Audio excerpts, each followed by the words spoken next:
Nalanda international public school. அனுபவம், அக்கறை, அர்ப்பணிப்புடன் உருவாகும் சிபிஎஸ்இ கல்வி உங்கள் குழந்தையின் எதிர்காலத்திற்கான சேர்க்கை தொடங்கியுள்ளது.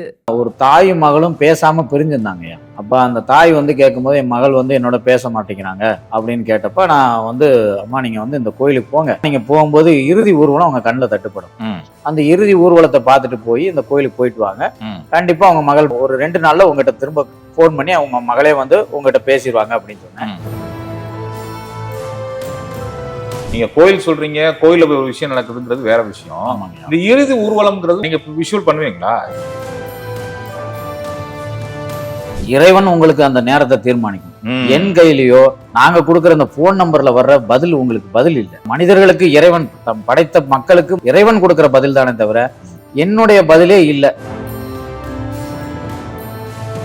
உதாரணத்துக்கு நானே உங்கள்கிட்ட பேசுறேன், என் பேரத்தான் சொல்றேன், என் குரலை தான் நீங்க கேட்குறீங்க, முன்னாடி இருக்க விஷயங்களை சொல்றீங்க, அடுத்தடுத்து என் பிரச்சனைகள் சொல்றீங்க. உங்களுக்குள்ள என்ன ப்ராசஸ் நடக்கும் இந்த கால் வந்ததுக்கு அப்புறம்? எனக்குள்ள என்னன்னாயா, நான் முதல்ல இப்ப நீங்க பேசுறப்ப அவங்க சொல்றப்ப அவங்களுக்கு உரிய தெய்வம் தான் உங்கள்கிட்ட சொல்லுமா? இதே மாதிரி நீங்க சொல்லி சித்தர்கள் காட்சி அளிச்சிருக்காங்க யாருக்காக? நடந்திருக்குங்கய்யா.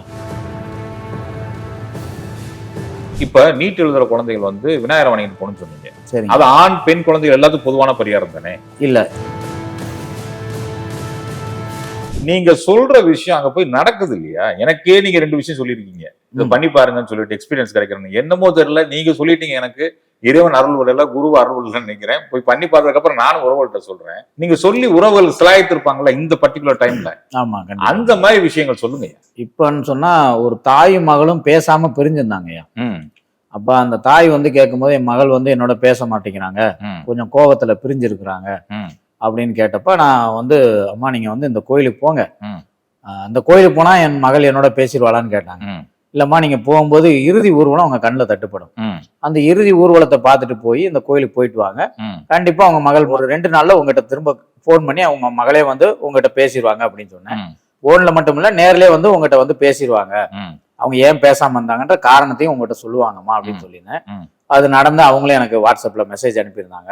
உங்களுக்கும் திருப்ப அனுப்பப்பட்டிருந்தது, நீங்களும் சரி பார்த்திருக்கீங்க. நிச்சயமா நிச்சயமா. அந்த இறுதி ஊர்வலம் நீங்க சொல்றீங்க இல்லையா? ஆமாங்க. இது ஒரு சமீட்சையா சொல்றீங்களா, அது நடக்கும் அப்படிங்கறத சொல்றீங்களா? இல்லைங்க, அந்த தாயோட எண்ணம் என்னன்னா, நான் அந்த கோயிலுக்கு போயிட்டா என் மகள் என்னோட பேசிடுவாங்களான்னு கேட்டாங்க. இல்லங்கம்மா நீங்க போகும்போது இறுதி ஊர்வலத்தை பாப்பீங்க, பார்த்துட்டாலே உங்க மகள் உங்களோட பேசிடுவாங்கம்மான்னு சொல்லியிருந்தேன்.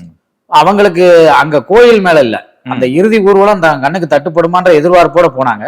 அது தட்டுப்பட்டுருச்சு. அவங்க போய் முறையா இறைவன்ட்ட வேண்டிட்டு வந்தாங்க, அவங்க மகள் அவங்களோட பேசிட்டாங்க. நீங்க கோயில் சொல்றீங்க, கோயில ஒரு விஷயம் நடக்குதுங்கிறது வேற விஷயம். இந்த இறுதி ஊர்வலம்ங்கிறது நீங்க விஷுவல் பண்ணுவீங்களா? இந்த இறுதி ஊர்வலம் ஆமாங்கய்யா, அவங்க அன்னைக்கு போற அன்னைக்கு ஏதாவது அவங்களுக்கு மனசை திருப்திப்படுத்துறதுக்கு வேணும்லங்கய்யா, ஒரு பதில் வேணும்ல. அது உங்களுக்கு வந்துடும் இயற்கையாக. ஆமா, அந்த நேரம் வந்துடும். அப்ப போகும்போது உங்க பக்கத்து வீட்டுல உங்களுக்கு இனிப்பு கொடுக்கலாம், இல்ல நீங்க போற இடத்துல யாராவது உங்ககிட்ட வழி கேட்பாங்க, அதுவும் போறவங்க திரும்பி உங்களை நான் உங்களை எங்கேயோ பார்த்த மாதிரி இருக்குன்னு கேட்பாங்க. இப்படி ஏதாவது ஒரு சம்பவத்தை அந்த நேரம் காட்சியா வருங்க, விஷுவலா தெரியும். ஆமா, அது சொல்லும் போதே அப்படி நடக்கிற சம்பவங்களை அவங்க என்னோட பகிர்ந்துகிட்டு தான் இருக்காங்க. இப்போ சொன்னீங்களே ஸ்டுடியோல இந்த பக்கம் சர்ச் இருக்கான்னு கேட்டீங்க, இல்ல அங்க கேமராமேன் தான் இருக்காரு அப்படின்னு அவரை கூப்பிட்டு கேட்டா ஆமா அப்படின்னு சொன்னார்ல, அது மாதிரியா? ஆமாங்க, ஆமா. அவருக்குமே இப்ப சம்பவம் அவரும் நம்மளோட இப்ப பேசியிருக்காருல. ஆமா, கேமராமேன் ஐயாவுக்கும் நிறைய பதில்கள் சொல்லியிருக்கு. ஆமா, அவருக்கு 20 நிமிஷம் அவர் தான் மேக்ஸிமம் டைம் எடுத்துக்கிட்டாரு. ஆமா, கண்டிப்பா, நிச்சயமா. அதனால இப்படித்தாங்க நேர காலம் அப்படித்தான் போகும். அவங்கள பத்தின காட்சிகள் தான் வரும், அதை நான் கேள்விகளா தான் கேட்க முடியும். இப்ப உதாரணமா தம்பி தான், கேமராமேன் தம்பி தான் இப்ப உதாரணம். அவர் தான் இப்ப ஒரு சாட்சியா இருக்காரு. அவர் தான் அனுபவித்ததா இப்ப நான் கேட்கும் போது அவருக்கு புரியும். இப்படித்தான் எல்லா மக்கள்கிட்டையும் நான் பேசுறேங்க. அது மாதிரி பாம்பு சரவண என்கிட்ட சொன்னாரு, ஐயா பாம்புன்னு சொன்னோன்னு பாம்பு பார்த்திருக்காங்க சரவணையா என்கிட்ட சொன்னாரு. அது நீங்க பாம்பு பார்த்தது? அதாவது அவருக்கு வேலை வாய்ப்பு கிடைக்காம இருந்ததுங்கய்யா. அப்ப நீங்க நல்ல பாம்பை பாப்பீங்கன்னு சொல்லியிருந்தேன். நல்ல பாம்பை பார்த்துட்டு போனீங்கன்னா அன்னைக்கு வேலை கிடைச்சிரும் அப்படின்னு சொல்லியிருந்தேன். அது போல அவர் போகும்போது தற்செயலா நல்ல பாம்பு அந்த ரோட கிராஸ் பண்ணி போயிருக்கு, அவர் பார்த்திருக்காரு. பார்த்தவொடனே அவர் போன இடத்துல இன்டர்வியூல சக்சஸ் ஆகி வேலை கிடைச்சிச்சு. அது அவருக்கு ஒரு ஆத்ம திருப்தி. ஆனா அந்த இன்டர்வியூ போனா அவருக்கு வேலை கிடைச்சிரும், ஆனாலும் ஒரு ஆர்வம், தனக்கு ஏதாவது ஒரு அதிசயமா ஏதாவது ஒரு ஆச்சரியமா நடந்துடாதான்னு ஒரு ஆர்வத்துல கேட்டாரு. அப்ப போகும்போது நல்ல பாம்பை பாத்துருவீங்கன்னு தற்செயலா சொல்லி அந்த நேரம் அந்த காட்சி வந்தது சொல்லிட்டேன். அது போல நடந்து அவருக்கு வேலையும் கிடைச்சிருச்சு. இது ரெண்டையும் கேட்டவொடனே உறவுகள் கீழே ஒரு கமெண்ட் போடுவாங்க, என்னன்னா நீங்க இதெல்லாம் சொல்றீங்க, போன் அட்டன் பண்ணி எங்களுக்கு 10 மாசம் கூட ஆகும் சொல்லுங்க, 2 மாசம் கூட ஆகும் சொல்லுங்க அப்படிம்பாங்க. நம்ம இதுக்கு முன்னாடி பதில் சொல்லியிருக்கோம், அது உறவுகள் பாத்துக்கணும். சரிங்க. ஏன்னா அவங்களுக்கு இந்த ஆன்சைட்டி தெரிஞ்சு உடனே அடிப்பாங்க, அடிச்ச உடனே லைன் கிடைக்காது, கண்டிப்பா. உடனே அந்த கொஸ்டினை கீழே போடுவாங்க. அது முன்னாடி போய் பார்த்தாங்கன்னா இந்த விளக்கம் தெரிஞ்சிடும். ஐயா, மக்கள்கிட்ட நான் கேட்கிற வேண்டுகோளே ஒண்ணுதான், இறைவன் உங்களுக்கு அந்த நேரத்தை தீர்மானிக்கணும். என் கையிலயோ நாங்க கொடுக்குற அந்த போன் நம்பர்ல வர்ற பதில் உங்களுக்கு பதில் இல்லை. மனிதர்களுக்கு இறைவன் படைத்த மக்களுக்கு இறைவன் கொடுக்கிற பதில் தானே தவிர என்னுடைய பதிலே இல்லை. நீங்க வணங்குற தெய்வம், உங்களுடைய குருமார்களுடைய ஆசீர்வாதம் உங்களுக்கு அந்த நேர காலம் ஒத்து வந்தா மட்டும்தான் என்கிட்ட இருந்து பதில் வரலன்றதை நீங்க உணர்ந்துக்கோங்க.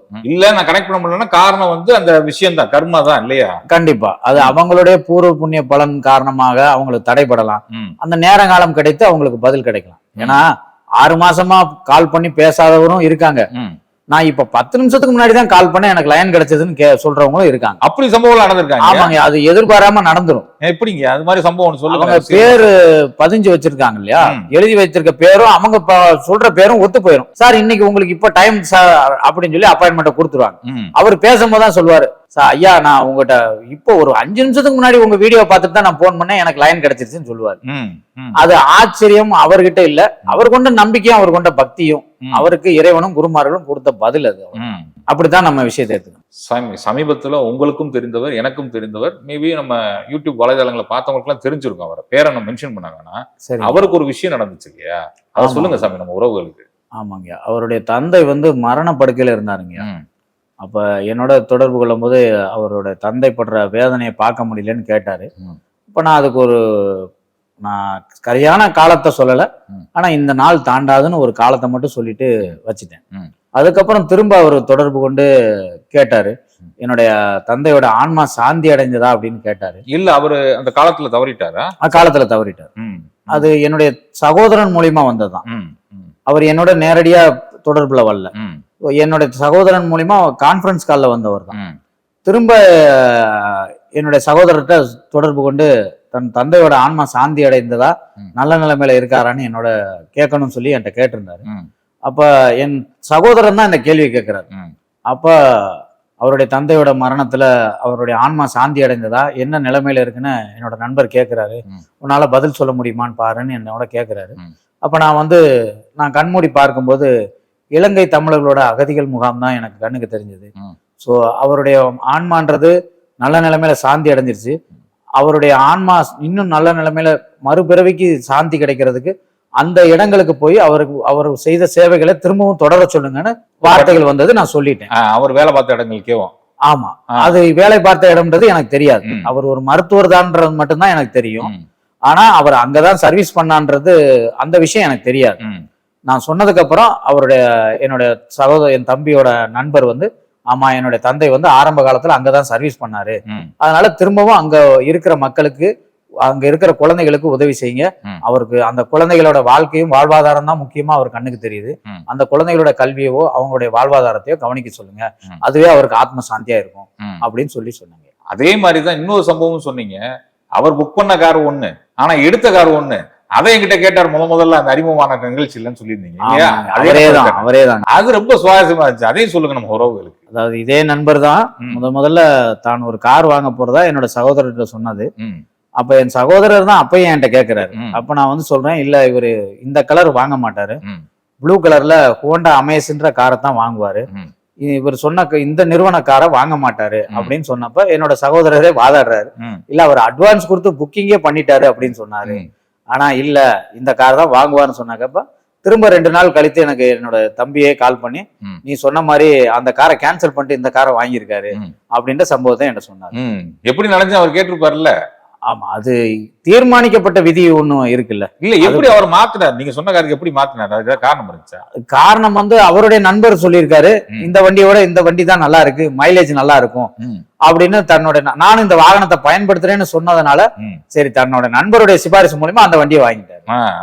அது நடந்துருச்சு, அந்த முடிவை மாத்தினார். சாமி எனக்கு ஒரு கால் வந்துச்சு சாமி ஸ்டேட்ஸ்ல இருந்து. அவங்களும் சேம் கம்ப்ளைண்ட் தான், எங்க ட்ரை பண்ணிக்கிட்டே எடுக்க மாட்டாங்க, நம்பரை போட்டீங்க அப்படின்னீங்க, நீங்க எங்க நம்பர் வாங்கினீங்கன்னா அவங்க ஒரு சோர்ஸ்ல இருந்து நம்பர் வாங்கிருக்காங்க, மீடியா சோர்ஸ்ல இருந்து. சரி நான் சொன்னேன் இல்ல ட்ரை பண்ணுங்க, ஏன்னா அவர் ஏன் நம்பரே ட்ரை பண்ணாலும் எடுக்க மாட்டாரு, அது வேற விஷயம். நானே வந்து இன்டர்வியூ கூப்பிடணும் ட்ரை பண்ணாலும் எடுக்க மாட்டாங்க. நீங்க ட்ரை பண்ணிட்டே இருங்க, கண்டிப்பா கிடைச்சிடும். என்ன விஷயங்க அப்படின்னு சொல்லி கேட்டேன் அவங்ககிட்ட. சரிங்க. ஏன்னா ஏதாவது அர்ஜென்சி இருந்துன்னு வச்சுங்க, நம்ம ஏதாவது கம்யூனிகேட் பண்ண முடியுமா, எடுக்க மாட்டீங்க அது வேற விஷயம், வேற ஏதாவது வெளில கம்யூனிகேட் பண்ண முடியுமான்னு நினைச்சு நான் கேட்டேன். அவங்க சொன்னாங்க அவங்க ஃப்ரெண்டுக்கு வந்து 15 வருஷம் கழிச்சு குழந்தை பிறந்துச்சு சார், அவர் சொல்லி தான் நினைச்சோம், 1.5 வருஷம் முன்னாடி பேசியிருக்காங்கன்னு சொன்னாங்க. என்னங்க சொல்றீங்க, என்ன அவங்களுக்கு 15 வருஷமா குழந்தையே இல்ல, 1.5 வருஷம் முன்னாடி இவர்கிட்ட பேசினாங்க, பேசுனதுக்கு அப்புறம் அவர் ஏதோ பேசுனதுக்கு அப்புறம் அவர் பரிகாரம் சொல்லியிருக்காரு, அப்ப குழந்தை பிறந்திருக்குன்னு சொன்னாங்க. அது என்ன சாமி 15 வருஷமா குழந்தை இல்லையா அவங்களுக்கு? ஆமாங்க, அவங்களுக்கு இயற்கையா குழந்தை பாக்கியம் இருந்தது, ஐவிஎஃப் போய் ட்ரை பண்ணி அவங்களுக்கு பாசிபிலிட்டி ஆகல. இப்ப அவங்க வந்து இருந்தது யூஎஸ்ல தான் இருந்தாங்க. நம்ம தமிழ்நாட்டு கோயில்களை சொல்ல முடியல. நான் அங்க உள்ள ஒரு கோயிலுக்கு தான் நான் அவங்கள போக சொன்னேன். நான் சொன்ன பரிகாரத்தை மட்டும் ஒரு 3 வாரம் செய்ய சொன்னேன். செஞ்சதுக்கு அப்புறம் அவங்களுக்கு கரு உண்டாகி குழந்தை பிறந்துச்சு. அது கிட்டத்தட்ட 2 வருட காலத்துக்கு மேலேயே இருக்குங்க. அந்த சம்பவத்தினால தன்னுடைய நண்பருக்கு குழந்தை இல்லைன்னு சொல்லி அவங்க கிட்ட நம்பரை கொடுத்து அவங்க எனக்கு தொடர்பு கொண்டாங்க, கிடைக்கலன்னு சொல்லி உங்களுக்கு பேசியிருக்கேன். ஆமா ஆமா, அது பேசி அதுக்கப்புறம் ட்ரை பண்ணுங்க சொல்லி ட்ரை பண்ணி கடைசியில் கிடைச்சிருச்சு. சரவணன் அதுக்கு ஹெல்ப் பண்ணா, தேங்க்ஸ் பண்ணாங்க என்கிட்ட. பேசிட்டாங்க. அவங்களுக்கு நான் பதில் சொல்லிட்டேன், அவங்களுக்கும் குழந்தை பாக்கியம் இருக்குன்றதை நான் பதில் சொல்லிட்டேன். நிச்சயமா அந்த யூஎஸ் டாக்டர் எனக்கு ஃபோன் பண்ணாங்க, ஃபர்ஸ்ட் சொன்னாங்கல்ல. ஆமாங்க, டீச்சர்னு சொல்லிட்டு போனவங்க அவங்களும் ஃபோன் பண்ணாங்க. சரிங்க. என்னங்க அதுக்கப்புறம் ஐயா போன் எடுக்கவே முடியலன்னாங்க. சரி, என்னங்க நடந்துச்சுன்னு நீங்க என்னமோ சொன்னீங்களாம்ல 2 மாசத்துல உங்க ப்ரொஃபஷன் திரும்பி போவீங்கன்னு சொல்லிட்டு. ஆமாங்க. 2 மாசத்துல உங்களுக்கு ஆப்பர்ச்சுனிட்டி வந்துருச்சான். அப்படியா? போலாமா போக வேணாமான்னு கேட்டாங்க. மேபி இன்ன வரைக்கும் அவங்களுக்கு பிடிச்சிருக்க முடியாது. இதன் மூலமா அவங்க விளக்கம் சொல்லிருக்கோம். சொல்லுங்க ஐயா. இதுல இருந்து என்ன தெரியுதுன்னா, பேசாம நீங்களே நிறைய கால்ஸ் அட்டன் பண்ணி பதில் நம்பர் எப்படி பிடிக்காங்க தெரியும். பதில் நிறைய பதில் உங்ககிட்டே வருது.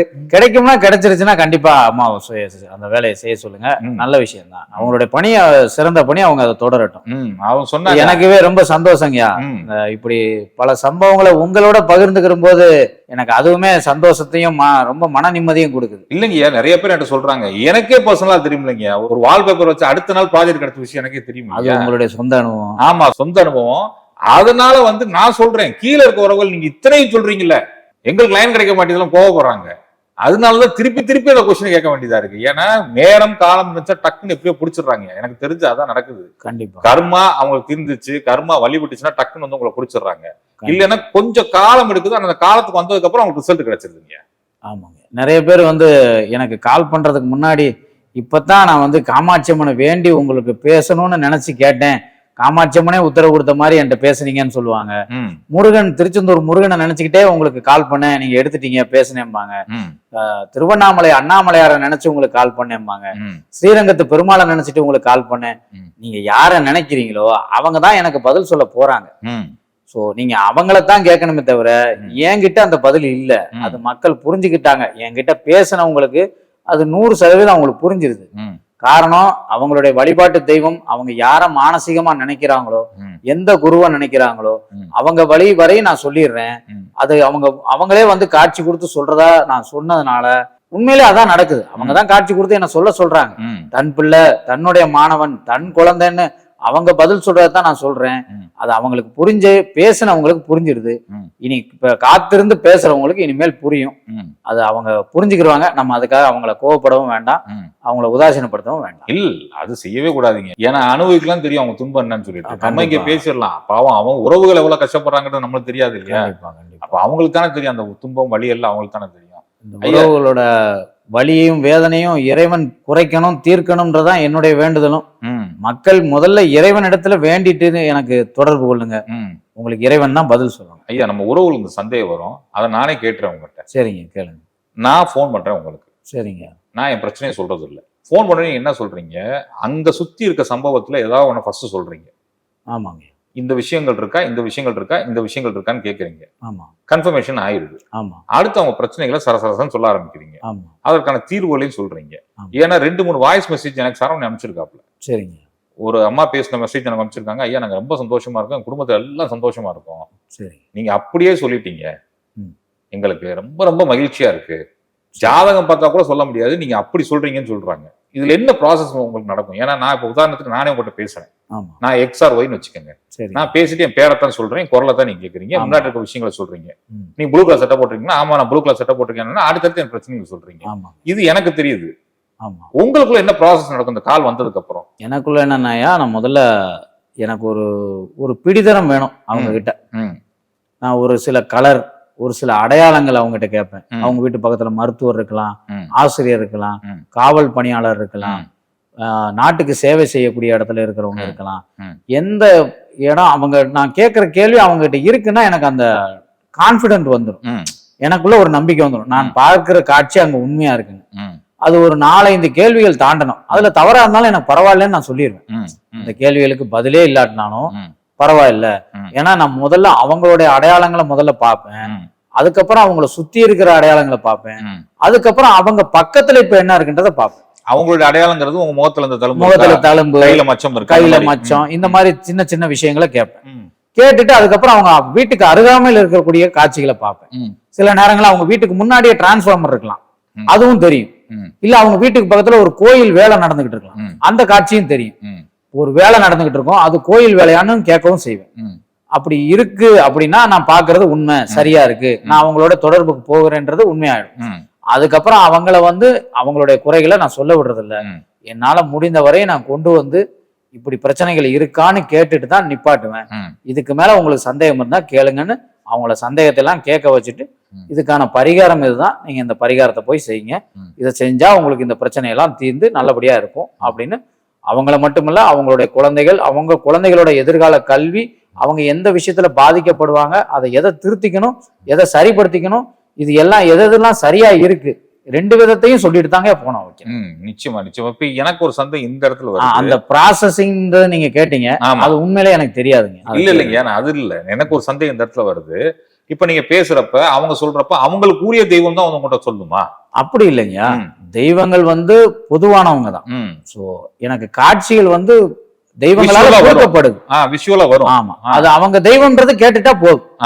எனக்கு இப்ப ஸ்ரீரங்கத்து பெருமாள் தெரிஞ்சாருன்னா, பெருமாள் நீங்க போகணும்னு நினைச்சீங்களா, பெருமாளை பாக்குறீங்களா அப்படின்ற கேள்வி கேட்டா, ம். ஆமா நாங்க ஸ்ரீரங்கம் போகணும்னு நினைச்சுக்கிட்டே இருக்கோம், போக தடைபடுது, போக முடியலன்னு சொல்லிட்டா, ம். அப்ப பிரச்சனை என்னன்றது அடுத்தடுத்து விஷயங்களா வர ஆரம்பிச்சு. ம். இதுவும் ஒரு அடையாளம் தான். ம். இது மதம் சார்ந்த விஷயமும் இல்ல இல்ல. ம். ஆமா. நீங்க ஆமா. வேறு மதத்தை சார்ந்தவங்களும் பேசத்தான் செய்வாங்க. இல்ல இப்ப நீங்க நம்ம கேமராமேன் சொன்னப்பே வேளாங்கண்ணி கோயில் போயிட்டு வான்னு சொன்னீங்க. ஆமாங்க. ஆ. அந்த நேரம் அவங்களுக்கு தெரிஞ்ச காட்சி தான். ம். இது நான் தீர்மானிக்கிறதுன்றது எதுவுமே இல்ல. ம். என் கண் முன்னா அந்த காட்சி வரணும், ம். நான் கண் மூடினா அந்த காட்சி தெரியணும். ம். அது உண்மையா பொய்யான்றது நான் அவங்க கிட்ட கேட்டுத்தான் தெளிவுபடுத்த போறேன். ம்.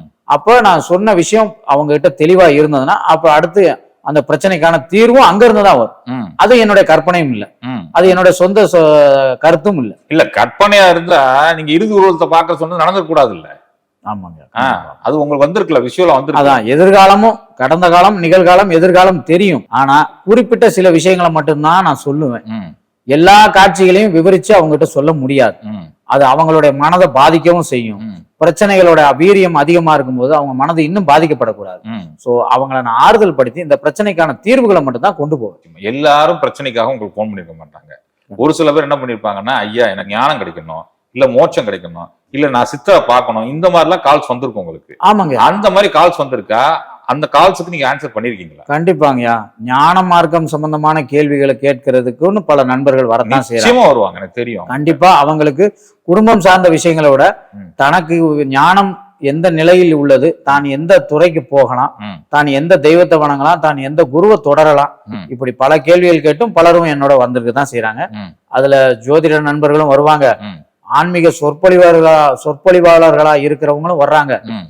எதுவுமே இல்லாம தியான முறைப்படி இருந்து தான் தேடுற குருவையும் தான் தேடுற ஞானத்தையும் தேடுறவங்களும் வரத்தான் செய்யறாங்க. ம். இது பல விதத்திலையும் இருக்காங்க ஐயா. நிச்சயமா. அப்படி வந்தவங்களுக்கு ஏதாவது அற்புதங்கள் நடந்திருக்காங்க?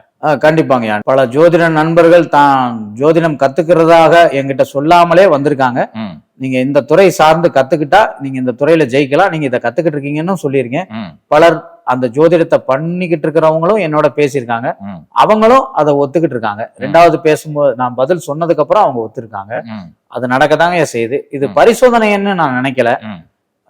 எனக்கு உண்மையிலே அது தெரியுதா, அப்படி இருக்கா அவங்கள்ட்டன்றது நானும் என்ன சுய பரிசோதனை தான் பண்ணிக்கிறேன். நிச்சயமா. நீங்க சொல்றது ஜோதிட ஞானத்தை தேடி வந்தவங்க. ஆமா. ஆனா சில பேர் ஞான மார்க்கத்தை தேடியே வருவாங்க. ஆமாங்க. எனக்கு ஞானம் கிடைக்கணும், எனக்கு ஞான குரு கிடைக்கணும் அப்படின்னு உங்ககிட்ட கேட்டிருப்பாங்க. கண்டிப்பா. அந்த மாதிரி வந்திருக்காங்களா ஐயா? அப்படி வர்றவங்களுக்கு நான் அந்த நேரத்துல எந்த குருமார்கள் கண்ணுக்கு தெரியறாங்களோ, ம். ரமண மகரிஷியா, ம். வேதாந்த மகரிஷியா, ம். இல்ல ராகவேந்திரரா, ம். சாய்பாபாவா, ம். எந்த குருவை நீங்க வணங்கினா ம். உங்களை அந்த குரு தன் வழிக்கு கொண்டு போவார்ன்ற அந்த ஞான பாதையும் அந்த குருமார்கள் வந்து தன்னை தேடும்படி சொல்லும் போதுதான் நான் சொல்லுவேன். இதே மாதிரி நீங்க சொல்லி சித்தர்கள் காட்சி அளிச்சிருக்காங்களா யாருக்காவது? நடந்திருக்குங்கய்யா. அப்படி ஒரு காட்சி வந்து ரமண மகரிஷி ஆசிரமத்திலே நடந்திருக்குங்க. ம். ஒரு குழந்தைக்கு ரமண மகரிஷியோட ஆசீர்வாதம் கிடைக்கும்னு நான் சொல்லி அந்த குழந்தைக்கான ஆசீர்வாதத்தை ரமண மகரிஷி வேறு ஒரு வடிவத்துல வந்து அந்த குழந்தைக்கு காட்சி கொடுத்துட்டு போனாங்க. என்ன வடிவத்துல வந்தாருங்க அவரு? அவர் ஒரு சாதாரண மனிதர் போல ஒரு ருத்ராட்சம் அணிந்த ஒரு நபரா வந்து அந்த குழந்தையின் தலைமையில வச்சு ஆசீர்வாதம் பண்ணி அந்த குழந்தைக்கு முத்தம் கொடுத்துட்டு போயிருக்காருங்க. இந்த சம்பவம் நடந்திருக்கு. அது முன்னக்கூட்டியே அவங்க என்கிட்ட பேசும்போது இப்படி ஒரு சம்பவம் இந்த இடத்துல நடக்கும்ன்றத சொல்லித்தான் அனுப்புனாங்க. அது போல ஒரு திருநங்கைக்கு ஒரு சகோதரரை வந்து நான் புடவையும் சாப்பாடும் வாங்கி கொடுக்க சொல்லியிருந்தேன். சரி. அப்ப நான் சொல்லும் போதே சொல்லியிருந்தேன், அப்படி நீங்க கொடுக்கும்போது அவங்க உங்களை கட்டி பிடிச்சி முத்தம் கொடுப்பாங்கன்னு சொல்லியிருந்தேன். அப்படி சொல்லி அதுவும் நடந்ததாங்கய்யா செஞ்சது. அவங்களும் சித்தர் தானேங்க, திருநங்கையும். ஆமா, அவங்களும் சித்தர்களா தான் பாவிச்சுதான் நான் அந்த வார்த்தையவே சொல்றேன். அது திருவண்ணாமலையில நடந்த சம்பவம் தான். ஓ, அந்த விஷயம் திருவண்ணாமலை. ஆமா, அதுவும் திருவண்ணாமலையில நடந்ததான். இன்னொரு சம்பவம் வந்து ஸ்ரீரங்கத்துல நடந்ததுங்க. அது என்ன சம்பவம்? ஸ்ரீரங்கத்துல வந்து நீங்க போகும்போது ஒருத்தர் உங்களுக்கு கல்வி சம்பந்தமான ஏதாவது ஒரு உபகரணத்தை கொடுப்பாருன்னு சொல்லியிருந்தேன். அது போல அவங்க போகும்போது ராமானுஜரோட ஏதோ ஒரு புத்தகத்தை அவங்களுக்கு கையில எல்லாருக்கும் அங்க விநியோகித்து இவரும் அந்த புத்தகத்தை வாங்கினதா என்னோட பகிர்ந்துட்டாரு. இது கூட நம்ம உறவுகள் சொல்லுவாங்க, அது எல்லா கோயிலுக்கும் வந்தது தானே, எல்லாத்துக்கும் வந்தது தானே, அவருக்கு கிடைக்கிறதான பெரிய விஷயமாங்க. அவர் கிடைச்சதுதாங்க பெரிய விஷயம். அவருக்கு அந்த புத்தகம் அவருக்கு கடைசியா கிடைச்சதாங்க முக்கியமான விஷயம். அதுதான் முக்கியமானதுங்க. எல்லாருக்கும் கிடைச்சது, ஆனா கடைசி நபரா போய் வாங்கினது அவர் தாங்க. போனவரை கூப்பிட்டு கொடுத்ததுதான் சம்பவம். அதைத்தான் சொல்றேன். அது நம்ம முன்னக்கூட்டியே சொன்னதுதாங்கய்யா. நீங்க ஸ்ரீரங்கம் போயினா ராமானுஜரோட புத்தகம் சார்ந்த ஏதோ ஒரு கல்வி உபகரணம் உங்க கையில ஒருத்தரால கூப்பிட்டு கொடுக்கப்படும்னு சொல்லித்தான் அனுப்பணும். அது போலதான் அங்க நடந்ததுங்க. அது தீர்மானிக்கப்பட்டதுதான். ஏற்கனவே இப்படி நடக்கும்ன்றது எதிர்காலத்தை பார்த்ததுனாலதான் நீங்க போனா இது நடக்கும்னு சொல்லியிருந்தாங்க. இப்ப வந்து தேர்வு எழுத காலம் வந்துருச்சு. ஆமாங்க. பெற்றோருக்கு ஒரு ஆங்ஸைட்டி இருக்கும். கண்டிப்பா. தேர்வு எழுத குழந்தைங்க நல்லா படிச்சு மார்க் வாங்கணும் அப்படின்ட்டு. ஆனா அத்தனை பேரும் உங்களுக்கு தொடர்பு கொள்ள முடியாது. ஆமா, ஏன்னா அத்தனை பேருக்கு நம்ம சொல்லவும் முடியாது. கண்டிப்பா. இப்ப அவங்களுக்கு பொதுப்படையா பரிகாரம் சொல்ல முடியுமா நீங்க? பொதுப்படையானா குழந்தைகளுக்கு கொஞ்சம் சுதந்திரம் கொடுக்க சொல்லுங்கய்யா. அவங்கள ரொம்பவும் கஷ்டப்படுத்தக்கூடாது. அவங்களுடைய எதிர்காலத்தை அவங்களை தீர்மானிக்கிற இடத்துக்கு அவங்களை கொடுங்க. அந்த சுதந்திரத்தை அவங்க கொடுத்தா அவங்களே தன் வாழ்க்கையை தீர்மானிச்சு நல்ல விதமா படிச்சு மார்க் எடுப்பாங்க. நீங்க ஒவ்வொரு அழுத்தத்தையும் அந்த குழந்தைகள் மேல கொடுக்க அந்த அழுத்தத்தினால அவங்க கல்வியில தவறிடுறாங்க. அந்த இடத்துல மறதி ஏற்படுது, மனபயம் ஏற்படுது அந்த குழந்தைகளுக்கு. முதல்ல குழந்தைகளுக்கு மனபயம் இல்லாம நீங்க வச்சிருந்தாலே அவங்க கல்வி நல்லா இருக்கும். எத்தனையோ மருத்துவர்கள் உருவாக போறாங்க, ஐஏஎஸ் ஆபீசர்கள் உருவாக போறாங்க, சட்டம் படித்து நாட்டுக்காக சேவை செய்யக்கூடியவங்க வர போறாங்க, ராணுவத்துல போய் பணி செய்ய போறாங்க. இனி இந்த வருடம் எழுத போற அத்தனை குழந்தைகளும் நல்ல நிலையில தேர்வு பெற்று நல்ல இடங்களுக்கு போவாங்க. கண்டிப்பா. நிச்சயமாங்க, நிச்சயமா. நீங்க இவ்வளவு சொன்னா கூட நம்ம உறவுக்கு ஒரு ஆங்ஸைட்டி. ஐயா, அவங்களுக்கான எங்களுக்கு சொல்லுங்க, ஏதாவது ஒண்ணு இந்த இடத்துல சொல்லுங்க, நாங்க குழந்தைகளை பள்ளிக்கு அனுப்புறோம், நாங்க வேண்டுதல் வச்சுக்கிறோம், யாரை வேண்டும்னு கேட்பாங்க. இப்போ உங்க மனசுல என்ன தோணுதோ அதை சொல்லுங்க, அவங்க எடுத்துக்குவாங்க. குழந்தைகளை டெய்லி அனுதினமும் காலையில சூரிய நமஸ்காரம் பண்ணிட்டு குழந்தைகளை கல்விக்கு போக சொல்லுங்க. எல்லா பெற்றோர்களுக்கும் எல்லா பெற்றோர்களும் பொதுவாகவே சொல்றேன். குழந்தைகள் தேர்வு எழுத போறதுக்கு முன்னாடியும் சரி, அல்லது காலையில எழுந்த உடனாவது சரி, குளித்துட்டு வந்து சூரிய நமஸ்காரம் பண்ணிட்டுனாலும் குழந்தைய கல்விக்கு போகட்டும், அல்லது பரீட்சை எழுத தேர்வுக்கு போகட்டும், நல்லபடியா மார்க் எடுப்பாங்க. நல்ல ஞாபக சக்தி அவங்களுக்கு கிடைக்கும். அந்த மனபயம் அவங்களை விட்டு நீங்கும். இதே பரிகாரம் நீட் எழுதுற குழந்தைகளுக்கும் ஒத்து போகுமா? நீட் எழுதுற குழந்தைகள் வந்து குளத்தங்கரையில இருக்கிற விநாயகரையோ அரச மரத்தடியில இருக்கிற விநாயகரையோ வணங்கிட்டு தேர்வுக்கு போக சொல்லுங்க. கண்டிப்பா அவங்க மருத்துவர் ஆகிறதுக்கு கண்டிப்பான முறையில வாய்ப்பு இருக்கு. நான் பேசிய அத்தனை சகோதர சகோதரிகளுக்கும் நான் சொல்லியிருக்கேன், உங்களோட குழந்தை கண்டிப்பா இந்த மருத்துவர் ஆவாரு, இந்த துறை மருத்துவர் ஆவார்ன்றது வரையும் சொல்லியிருக்கேன். அப்படி இல்லாத பட்சத்துல உங்க குழந்தை பெரிய ஆராய்ச்சியாளரா வருவாரு, ஐஏஎஸ் ஆபீசரா வருவாரு, அவர் மருத்துவர் ஆகிறதுக்கு வாய்ப்பு இல்லைன்னு சொல்லவும் செஞ்சிருக்கேன். அதே போல தன் குழந்தை இப்படித்தான் ஐஏஎஸ்க்கு படிக்கணும்னு ஆசைப்படுதுன்னு பல தாய்மார்கள் என்னோட பகிர்ந்துகிட்டு இருக்காங்க. அதுவும் உங்களுக்கு தெரியப்படுத்தி தான் இருக்குங்க. இப்ப நீட் எழுதுற குழந்தைகள் வந்து விநாயகர் வணங்கிட்டு போகணும்னு சொன்னீங்க. சரி, அது ஆண் பெண் குழந்தைகள் எல்லாத்துக்கும் பொதுவான பரிகாரம் தானே? இல்ல, இத வந்து பெண் குழந்தைகள் மட்டும் குளத்தங்கரையில இருக்கிற விநாயகரை வணங்க சொல்லுங்க. சரி. அரச மரத்தடியில இருக்கிற விநாயகரை வந்து ஆண் குழந்தைகளை வணங்க சொல்லுங்க. இப்ப மிச்ச மதத்துல இருக்க உறவுகளும் பாத்துக்கிட்டு இருப்பாங்க. கண்டிப்பா. அவங்க விநாயகர் கும்பிட கொஞ்சம் யோசிப்பாங்க. அவங்களுக்கு வேற ஏதாவது வழிபாடு இருக்கா? வேறு மதத்தை சார்ந்தவங்க போகும்போது மதம் சார்ந்து சொல்லவா இல்ல தனிப்பட்ட முறையில சொல்லவா? இல்ல, அவங்களுக்கு வேற ஏதாவது வழிபாடு மதம் சார்ந்தோ இல்ல தனிப்பட்ட முறையிலயோ அதாவது சொல்லலாமே. கண்டிப்பா. யாராவது ஒரு வேறு மதத்தை சேர்ந்த குழந்தைகள் கல்விக்கு போறாங்கன்னா பறவைகளுக்கும் உணவு வைக்க சொல்லுங்க. பறவைகளுக்கும் பிராணிகளுக்கும் உணவு வச்சுட்டு அவங்களுடைய கல்விக்கு போக சொல்லுங்க, தேர்வுக்கு போக சொல்லுங்க. நீட்டுக்கு நிச்சயமா. அது ஆண் குழந்தைகளுக்கு வந்து விலங்குகளுக்கு உணவு வைக்க சொல்லுங்க, பெண் குழந்தைகளை வந்து பறவைகளுக்கு உணவு வைக்க சொல்லுங்க. இப்ப நான் கேட்டேன், இந்த கேள்வி நீங்க சொல்லிட்டீங்க, இப்பயும் உங்களுக்கு விஷுவலா தெரியுங்க? ஆமாங்கய்யா, நான் எனக்குள்ள வந்த பதில தான் நான் சொன்னேங்க. உங்களுக்குள்ள அந்த பதில் வருது, அதான் நீங்க சொல்றீங்க. ஆமாங்க, கண்டிப்பா. அருமைங்க. இவ்வளவு நேரம் பொறுமையா பதிலளித்ததுக்கு நெஞ்சார்ந்த நன்றிகள் ஐயா. சுகமே சொல்க. நம்ம நேயர்கள் உறவுகள் அனைவருக்கும் என்னுடைய நெஞ்சார்ந்த நன்றியையும், ஒளிப்பதிவாளர் மற்றும் உங்களுடைய சேனல் வளர்ச்சிக்கும் என்னுடைய வாழ்த்துக்களையும் நன்றிகளையும் தெரிவிச்சுக்கிறீங்க. சுகமே சொல்க. திருச்சிற்றம்பலம்.